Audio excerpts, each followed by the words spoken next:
ఇంత దారుణంగా మొత్తం శాసనసభని రాష్ట్ర ప్రజల్ని తప్పుదోవ పట్టించడం అయితే ఎల్ఏ మినిస్టర్ గారికి భావ్యం కాదు. వారు ఇండస్ట్రీస్ మినిస్టర్ గారు ఉన్నారు.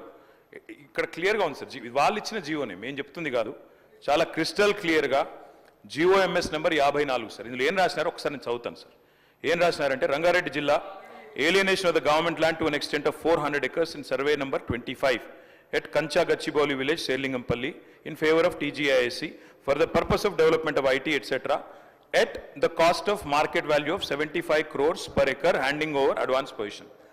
75 కోట్ల చొప్పున 400 ఎకరాలు దారాదత్తం చేస్తున్నాము అని చెప్తే 75 కోట్లకి ఇస్తే అది అమ్మినట్టు కాదా సార్? నెంబర్ 1. రెండోది, బట్టి విక్రమార్క గారేమో మేము అసలు ఒక్క గజం భూమి అమ్మలేదన్నారు. 400 ఎకరాల భూమి అమ్మినట్టుగా ఇప్పుడే హరీష్ రావు గారు చాలా స్పష్టంగా ఈ జీవో ద్వారానే అమ్మారు అని స్పష్టంగా మీరే చెప్తా ఉన్నారు.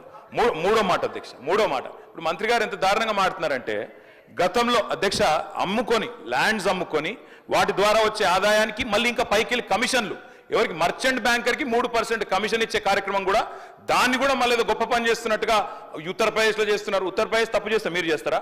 ఉత్తరప్రదేశ్ వాళ్ళు తప్పుడు పనులు చేస్తే మీరు తప్పుడు పనులు చేస్తారా? నేనేమంటున్నా సార్, ఒకటే ఒక్క మాట, మీరు తర్వాత చెప్పండి మహేష్ అన్న, మీతో ఒకటే ప్రార్థన సార్, దయచేసి ఇవాళ ఇప్పుడే